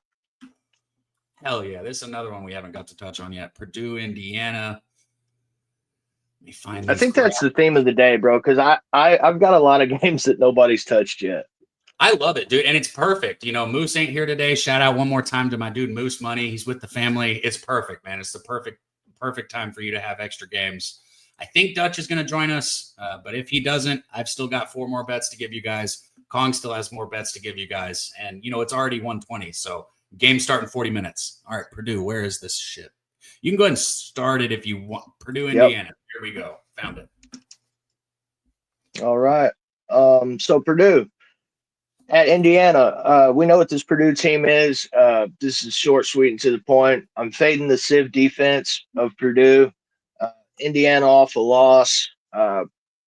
Best bet Indiana -28.5. I'm going to go ahead and tell you, I did look at the team total over 42.5. This Purdue team, I haven't seen a defense in the Big Ten over the last, I'm going to call it 5 years just to play it safe. I haven't seen a defense this bad in the Big Ten. You think of Big Ten, you think grimy defense, lower scoring games. This Purdue team is awful. Indiana here early and often. Plus, they need to make a statement. Signetti's team needs to come out and make a statement. They got blown out last week. We know Ohio State's powerhouse. We was looking for Indiana to cover last week. They didn't get there. I think they come out and show this in-state rival who their dad is. I'm on Indiana.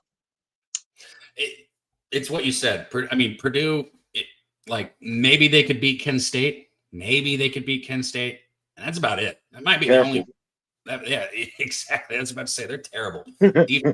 Defense is not good. Indiana, they're still a lock for the playoffs. They just gotta, they gotta take care of business right here. And I don't see any reason why they don't, especially at home. Fans are going to be excited. Indiana's not going to be getting a home playoff game. So this is, one last time for the fans to come out, cheer on the team, get behind them, and beat the shit out of a terrible Purdue team. Shout out to Steve G. Yeah, shout out. Go ahead. Yeah, shout out Cameron Sennett as well. He said, I'm going to be freezing my ass off at this Indiana game today. Oh, nice. I was real close to trying to get to this game this weekend. Shout out to you, bro. I'm like 30 minutes out from where you're at right now. I hope you enjoy yourself at the game. If you want to see points by Indiana squad, I think you're going to see it today, brother. Hell yeah, man. We got a couple people on Indiana first half. Steve G, Cameron, who you just brought up. Shout out Domo, our guy in the chat. Nutflush said, smack this team total. Dream spot. He's on the Indiana team total over 42.5. Shout out to our guy Nutflush, man. I'll be waiting for that plate of food, Nutflush. But anyways, I digress. We keep moving because I got more bets. Kong has more bets. And I've already got a full sheet of bets to recap for you guys. It's going to be a hell of a day, man. I feel it. We're going to win a lot of money today. Smash that like button if you haven't. Yeah. Share the video. Go retweet on X. Help us push it, guys. Help us push it. What's the next one? Yeah, so Louisville at Kentucky. Ooh-wee. I knew you'd have this one on here. At least I was hoping you would. I was close to moving on Louisville here in this spot myself, but I have not pulled the trigger. So talk to me. Tell me why I should or shouldn't. Yeah, so this rivalry divides households. I grew up on Louisville versus Kentucky. It's always some crazy shit. Just real quick, my mom was a Kentucky fan. My dad was a Louisville fan. I was a diehard Louisville fan. I was born at U of L. Days they play, they have a basketball game late in December every year. Usually the last week of December. You wake up that morning, your mom tells you good morning. You kind of look at her like, hey, the game's today, and you don't say shit to her. You know what I mean? Yeah. And then you go meet up with dad. You're like, hey, mom just said good morning. Does she not know the game's today? It's like, bro, huge rivalries divides families. If mom's at the kitchen table for dinner, we're in the living room type shit. Yeah. So there's always some crazy shit in these football games, though. I wanted to get there with Louisville, but you seen the game last year, if you remember it.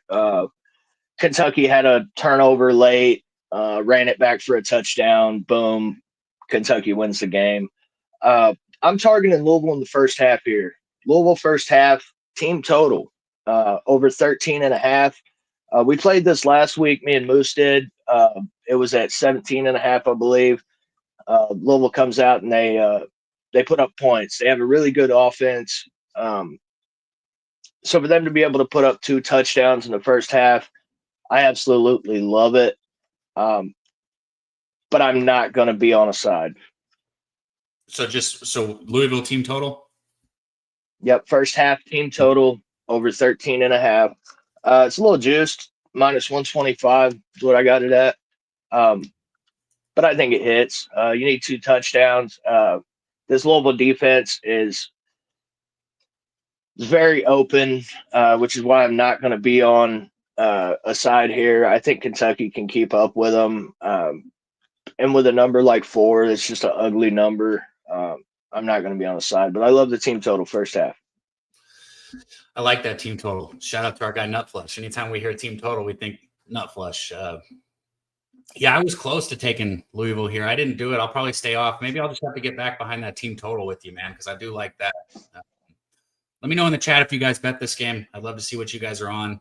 Shout out to King TL. He said he's on the Michigan, Ohio State under 40. Oh, you're asking about it. Michigan's not very good. I'd probably take Ohio State team total over in that game. I wouldn't go on a total full game, King. I'd probably take Ohio State team total over if I was going to bet that. But let's keep this moving, Kongs. Where do you want to go next? Well, that's where we're headed. Michigan at Ohio State. Beautiful. There we go. And crazy, we hadn't even brought it up yet. I mean, shout out to our guy Xnizzle in the chat. Our big Ohio State guy. He was in the chat bringing it up, but we haven't talked about it on screen yet. Let me find this graphic really quick. Now, I know this one's in here, so I'm not even going to say I somehow – it's got to be, right? Go ahead and start if you want. We're talking Michigan, Ohio State here, guys. I'm trying to find the graphic for it. Shout out JPZ in the chat. I see you, brother. Seen you drop that play earlier. Love it. Michigan at Ohio State. I think Ohio State comes out and lights Michigan up early. We know what Michigan's done the past few seasons, just embarrassed Ohio State. We don't have the same team. We don't have the same coach. We don't have the same talent. Michigan's really bad this year. And I think Ohio State, with this being the biggest game of their whole season every year, being embarrassed the last few seasons, I think Ohio State comes out and shows Michigan who the Buckeyes are. early and often. I am on Ohio State first half, minus 10.5. I don't think Ohio State's going to let Michigan score in the first half. So we need essentially 2 scores from Ohio State. I'm also on the full game. Ohio State minus 19.5.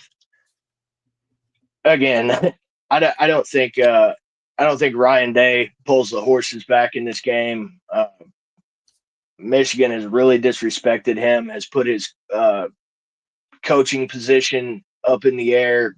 They're always talking fire Ryan Day after these games. So I think it's the perfect season for Ohio State to come out and give Michigan an old school ass whooping. I agree. I think it lines up perfectly. I know it's a rivalry game. People are like, oh, Michigan's still going to get up regardless. Of course they're going to get up. I don't think it's going to be enough, man. I don't think it's going to be enough. Shout out to Starchild, my dude in the chat, man. He said he's got the first quarter over 9.5. I like that. If Michigan scores, it'll be a field goal, but I could see Ohio State getting that 9.5 themselves. We talk about team totals a lot, especially when Nut Flush is in the chat. I don't see why Ohio State wouldn't cash their team total here, whatever it is. I might have to look at it and bet that one. But this is your chance. You're at home. You know, Michigan's been giving it to you. You're clearly the best. This is it. This is your chance. Beat the shit out of Michigan right here. If you're going to do it, now is when you do it.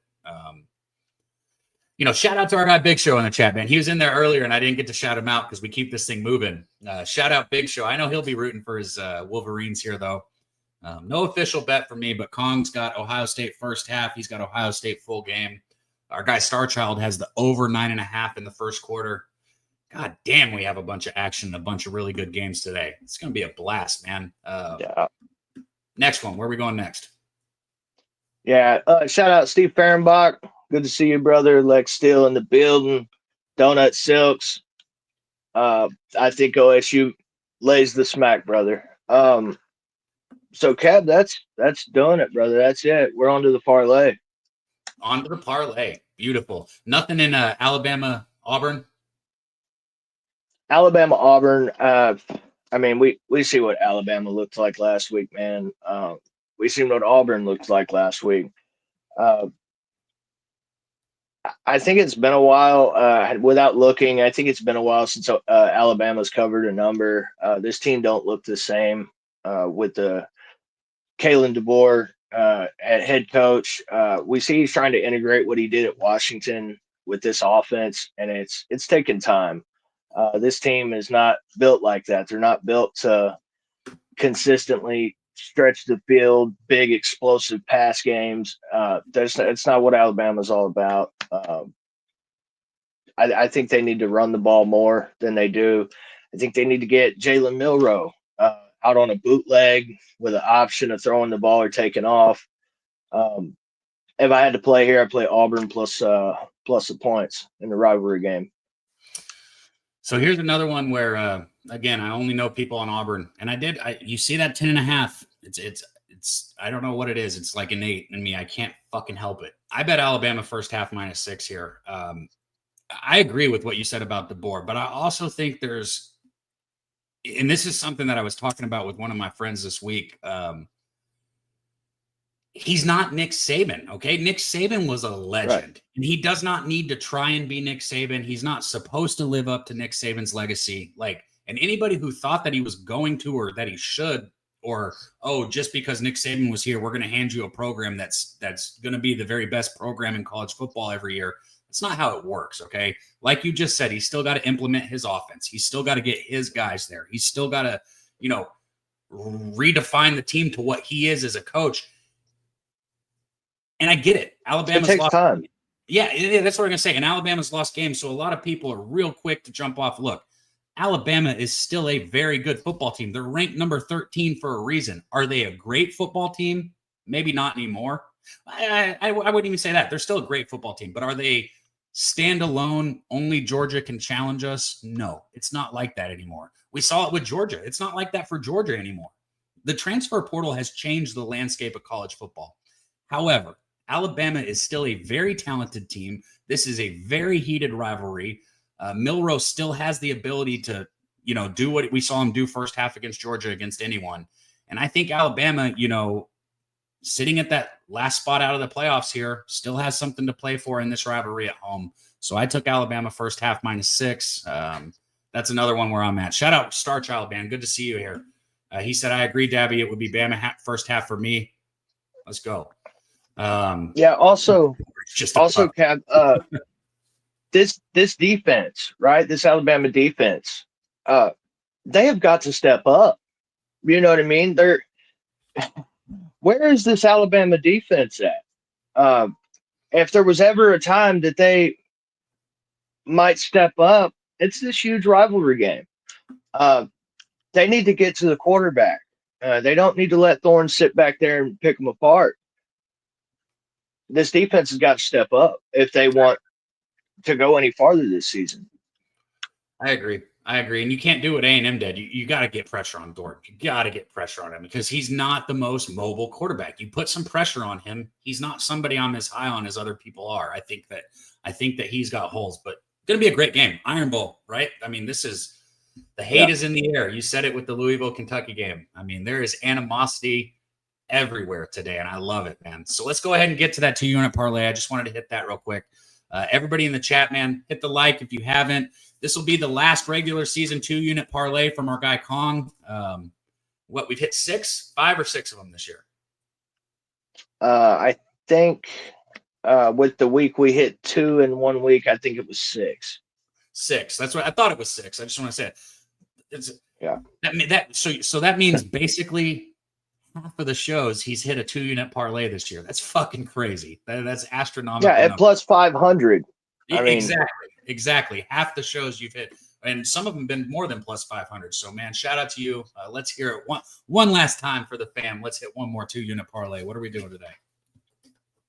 Yeah, man. How can I not come in and give out a 2-unit parlay that cashes on the final regular season show of the Tailgate?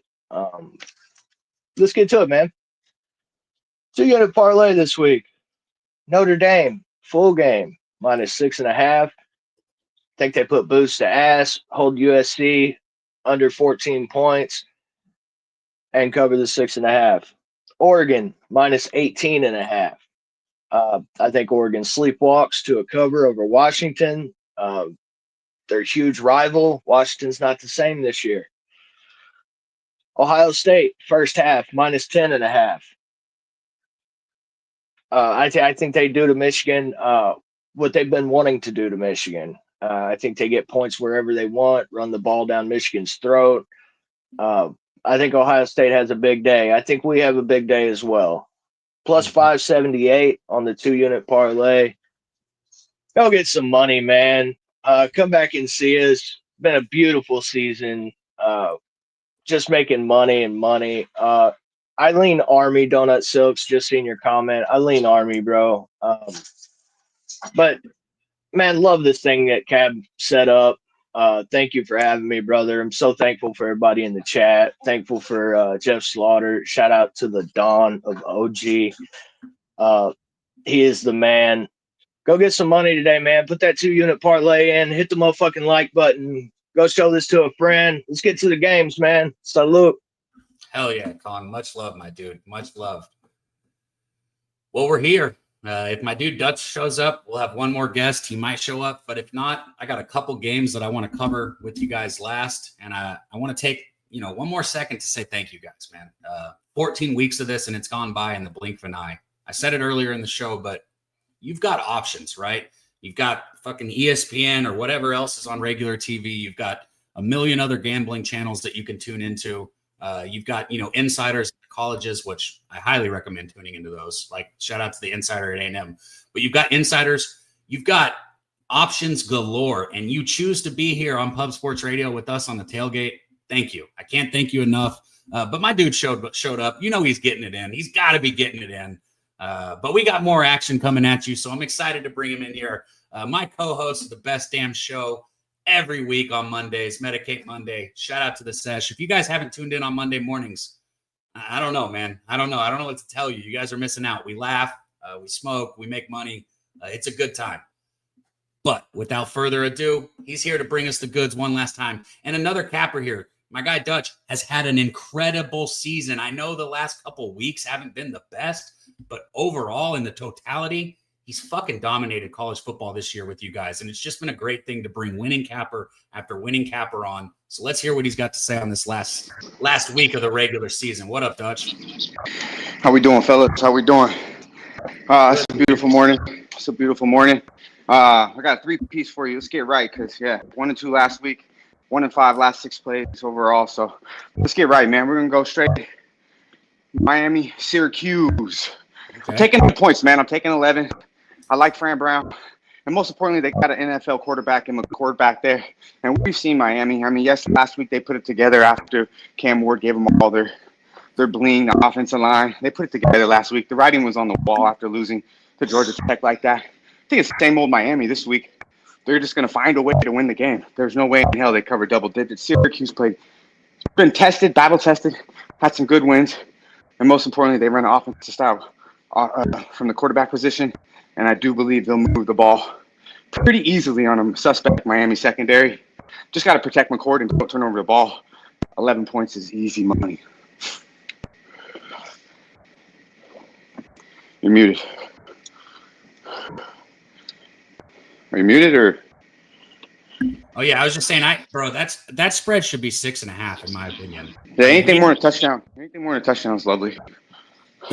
Exactly. I mean, Miami hasn't been covering anything all year. So Syracuse plus 11, and I should have put graphics up. What's the next one? I'll grab a graphic for it. You know what this means? That's the V, baby. It ain't peaced out. It's fucking the V. Vandy found a way to get us the money. Found us a way to get us the money last week. Yes, it was the motherfucking turtleneck. We sweated it out to the very last minute. But at the end of the day, we went to the window again with Diego Pavia and Vanderbilt. And that's exactly what we're going to do again today at the crib. Tennessee has proven to me that they're not as good as everybody thought. Big old Nico, $1 million Nico, whatever the fuck you want to call him. He's been average, has had his moments this year. But give me the will, the power of Diego Pavia to be in this game, one possession game. Feel the same way about this game as I do the Syracuse game, except for obviously Diego Pavia is going to pound it. It's going to be a little bit more grind. And I think the defense shows up against the Tennessee team, who, yes, has all the talent in the world, but has shown to us that they can play down the competition. And also in the trenches, sometimes I feel like they look a little suspect. But I know they have a talented running back. I am a little worried about stopping Sampson. But at the end of the day, you're going to give me anything more than a touchdown. It's auto bet with the Vandy. Auto bet with Diego Pavia. I love the 10.5. It's good money. That 10.5, 11 is a very recurring number that we're seeing on these spreads today that I'm noticing. It's crazy how that works. Like one week you'll notice a bunch of 6.5s or 2.5s. It's the 11 that I'm seeing today. So Vandy for our guy Dutch. And if you've been here with us at the tailgate, Vandy's made you a lot of money this season. Dutch has been. I lost week 1. I lost week 1 against Vandy, and I lost against South Carolina. Every other time I've cashed on Diego Pavia. Best thing going. And you know, I knew it. I knew when we went against South Carolina. And this probably should have been the way we started off, but I really like those other two looks. And we're going Gamecocks, baby. Clemson, South Carolina. I'm all over the Gamecocks. Plus 2.5, plus 115. They win this game outright. There's levels to this shit, goddammit. And South Carolina Gamecocks are on another level than the Clemson Tigers, in my opinion. Look at the schedule. Who's been battle tested? You know Clemson's best victories against Pittsburgh? Or we could pick or choose. Virginia Tech, Pittsburgh. I mean, they've been tested twice this year. Clemson and Louisville and Georgia, and got absolutely punked. Yep. The Gamecocks went into Vandy and punked Vandy. They got Rocket Johnson back. Sellers is playing out of his mind. Whatever they're drinking over there in South Carolina, that shit is flowing lovely because they're playing absolute dominant football. Probably should have been Alabama. Look at their schedule. They've been battle tested. They punked Oklahoma. They've just really played good football all year long. And I believe they're on another level than Clemson. More talent. They're going to, Clay Kubnek, he has his moments. But overall, we know we're going to get out of Dabo. And I think South Carolina, I know it's a rivalry game, but I think South Carolina punked them today. Give me the 2.5. Give me the plus 115 to the motherfucking window. Playoff implications here, man. South Carolina can still make that playoff spot. Obviously, Clemson is in that 12 spot. However, Clemson will get jumped by a Big 12 team So, man, it's going to be interesting how this all plays out. Playoff implications. I think South Carolina is the better team as well. There's no question about that. Clemson, we saw, like what Dutch said, we've seen them step up on competition. They have not looked good. They beat up on lesser competition, but then as soon as you put somebody that hits them in the mouth. And let's be real, Cap. Let's be real. How good is Georgia? How good is Louisville? Maybe not as good as we thought, right? And look what they did to this team. And I think we undervalue South Carolina. They got healthy. They started clicking at the right time, and I believe they're gonna pound their enemy. They're gonna pound their enemy today. Rocket Johnson probably runs for 150, easy. This is a chance for South Carolina to really make waves. I agree. I couldn't agree more. So we got beautiful three-piece there. Syracuse plus 11, Vandy plus 11, and then South Carolina. You want the plus 2.5 or the money line? Give me the you see the vibes. We just vibe, man. Give me the 2.5 for show Plus purposes. 2. So 3 dogs. Yeah, give me the 2.5 just in case Clemson does some bullshit. I'm all on the dogs today, huh? Yeah. Hey, Vandy's the dog, though. Vandy's my dog. Yeah. But yeah, man. Hey, I appreciate y'all. Gonna get it in. Gonna hit the song for about 15 to 20, and let's hit him straight over the motherfucking head. Be sure to like, subscribe, and share the video. Y'all stay fresh. Oh yeah, thanks, bro. Thank you, man. Much love. Shout out to our guy Dutch, man. And like I said, he stands on it. He lets you know that it hasn't been a good past 2 weeks, but overall this season, he's absolutely killed it on this show. Absolutely killed it.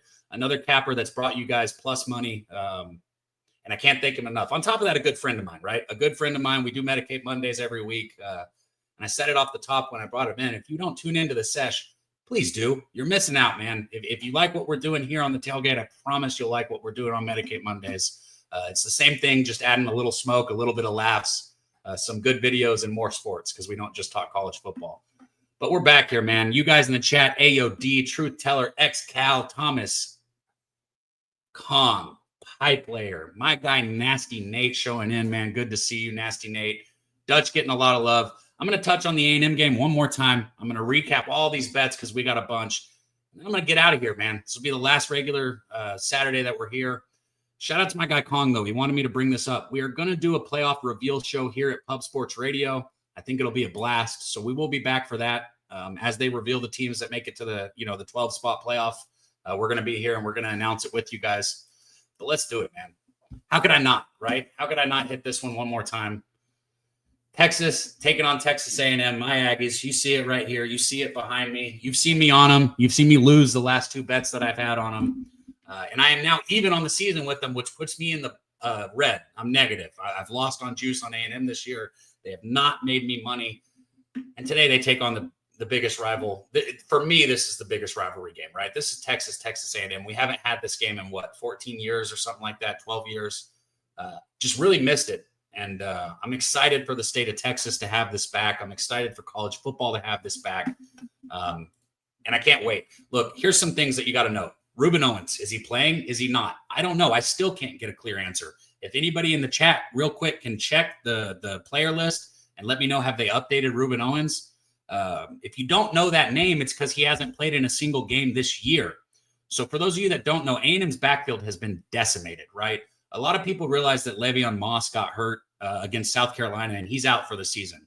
What people don't know is that Moss was actually the number 2. Moss wasn't number 1, right? A lot of people thought that because of how good he was. But Ruben Owens is number 1. He was the number 1 tailback coming into the season. A 5-star guy that has extreme potential, super high expectations. And I think he's coming back today. Now, will he be 100%? Probably not. But adding him to the backfield with Daniels can make a huge difference, right? You start looking at this A&M team with Amari Daniels in the backfield, with Ruben Owens in the backfield, with Marcel Reed in the backfield. Well, now we got a little bit of power. Now we got something that we can actually use to move the football down the field. A&M's been weak in the backfield, and losing Moss hurt tremendously. I think they're healthy. I think they're here. I laid the 5.5 with A&M. There's no surprise there. I have to bet this game. I would say this. If you tail my bets, don't blindly tail me on this one. Go tail all my other ones today. But I had to bet this game. I had to. I'm going to be live for it. So I took A&M plus 5.5. Full transparency, I don't even have a full unit on it. I have $150 on this game. That is not a unit for me. So it's not even a full unit bet. But I'm going to track it like it. We're right here, A&M plus 5.5. I'll get off that soapbox, man, because it's time. It's time to wrap this up. And I want to say thank you one more time. Thank you for being here. Thank you for supporting Pub Sports Radio. Thank you to Jeff Slaughter. You know, we don't have a channel without Jeff Slaughter. I'm only up here because of Jeff Slaughter. Thank you, Slaughter. Thank you guys in the chat. Thank you, Jose, for the graphics. You know, I sent them to him late at night before Saturday's show, and he makes 30 or 40 of them. He gets them up there for me. So thank you, Jose. Jay Peasy, thank you for being here. AOD, my dude. Kelly, Kevin Foster, Nasty Nate, Nicholas, My Nibbler, Truth Teller. Man, I want to hit everyone. Thomas, Pipe Layer, Kelly, my brother right there. Good to see you, Kelly. Thank you, guys. I'm going to recap all these bets real quick, and then we're going to close this up. All right, we got Guns, who killed it all year. All these cappers. I mean, shit, it's been a lot of fun. Guns came in. He brought us Vandy, plus 11. He's on South Carolina, plus 2.5. UL Monroe, plus 9.5. And his 3-unit banger, which he did cash last week for us, is FIU, plus 10. So shout out to Guns. He brought us those four bets right there. Wine Time, you know, you heard him. Over 60% on the season. Both of these guys were over 60%. Starting our show off on Saturdays with two people hitting over 60%. Can't make that up, man. I couldn't have planned it any better. Wine Time, he's got UTSA. He's on South Carolina ATS. He's on Iowa State ATS. He is also on the under in the Iowa State game. And then he's rocking with the Aggies with me. He's on my Aggies, plus 5.5. Shout out to him. Mikey Money made his debut here with us. Shout out to the pimp, man. Pimp slap play of the day. He's on UTSA right there with Wine Time. He's on the under in the Western Michigan, Eastern Michigan game. The under right there. Going to be snow, going to be heavy winds. Not a good playing condition. So under there. He's also on Iowa State. He's on Iowa State money line. And then he is on a teaser with USF plus 1 and the over 47.5 in that game. So all three of those guys brought us 4 bets right there off the top. And then Kong, you know how he does it, man. Absolutely. Everybody hates it when I say clip because it's actually a mag. Whatever. He unloaded the mag, right? He unloaded the clip. Whatever. Kong came in. He's got Notre Dame first quarter. He's got Notre Dame first half. He's got Notre Dame full game. He's also on Vandy. Holy shit. Every single person is on Vandy, and I'm on Tennessee first half. I just now realized that. He's also on Vandy plus 11. He's on the Louisville team total over 13.5 in the first half. He had to lay a little juice for that. It's minus 125. He's on the over in the Miami-Syracuse game, and he is also on Syracuse plus 11.5. Shout out Dutch. They align there. Kong is on Ohio State first half minus 10.5 and full game ATS. He's on Oregon first half ATS and full game in ATS. And then he's on Indiana. I don't know if it was just full game with Indiana, Kong. I might have messed that one up. Let me know if you're in the chat if you can. And then the 2-unit parlay, which we cashed 6 of these this year on this show. Right here live. You can go back and check it. 6 of them. We cashed 6 this year. He's got Notre Dame full game. He's got Oregon full game. He's got Ohio State first half. And that comes in at plus 578. One more time for the one time right there. Shout out to you, Kong. Thank you. And then Dutch cleaned us up, man. Syracuse plus 11, Vandy plus 11, South Carolina. He went ahead and took the 2.5 instead of the money line. And like I said, another capper who's just been killing it. Those guys, line them up. They've all been dominating this year. All of them, man. Thank you guys in the chat. Thank you, Dutch. Thank you, Kong. Thank you, Guns. Thank you, Mikey, for coming in. Thank you, Moose Money Bets, guys. The Moose Dive. Anybody who didn't subscribe to it, you missed out. He's going to keep doing it, though. So send Moose your email and get in with him on it, okay? I'm going to recap my bets real quick. I gave you guys a college basketball play, first one, right? A&M -2 first half against Rutgers. Only one that's not football. I'll get back to football. We got Tennessee -6 in the first half versus Vanderbilt. Out of the 5 cappers on this show, I'm the only one that's on Tennessee. You don't like that. I've got Alabama first half -6.5 against Auburn. So another one where a lot of people are against me. And then, guys, the last 2 weeks, I have not cashed my Hoover prop. If you've been somebody who's rode with me, you know it has not got there. Both weeks, he would have got there if TCU wasn't blowing out their opponent. It is what it is. It's part of what props are. You got to pay attention to the spread. Well, today the spread is -3.5 against Cincinnati. It's expected to be a much closer game. So, yeah, I went back to the well with Hoover. I'm 7-4 betting it on the season. If you haven't been rolling with it the whole season, maybe you don't. But if you have, we're going to end up plus money either way.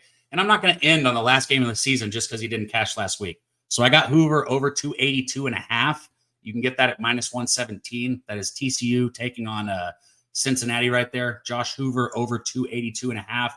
And then I'm on the Aggies. +5.5 against Texas. The line stayed there. It is where it is. And that cleans it up. 1, 2, 3, 4, 5. Yeah, 5 bets. I got 5 officials. I thought I had 6, but I laid off one. So there we go. Those are my 5 officials. Everybody else's. I'm going to take one more second and bask in this because when I end this, it's over. The regular season's over. Hopefully I get to do this with you guys again next year because I absolutely loved it. Hopefully we'll be here for the playoffs. I don't know what the schedule is. I don't know what the plan is. So that's that, man. That's that. Sit here for one more second.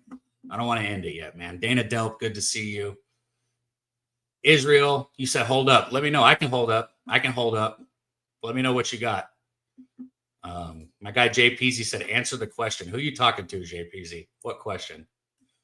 Oh, here we go. Why do some people from Texas have accents and others don't? Dabby sound normal, yet all my family from the sound the same country as fuck. Hey, bro, I can put on a country accent. If you want me to put on a country accent for you, JPZ, I can put on a little country accent. You know, we talk a little slower down here in the South, like we're kind of stupid, but we ain't stupid, JPZ. All right, we ain't stupid. Man, and that's it, boys, girls, fellas, family, gamblers, degenerates, everybody. I love you guys, man. And I need to go ahead and shut up so we can go watch some football and get paid today. But that's the it. That's it. Tailgate, Pub Sports Radio. We'll be back, man. Let's go get some money.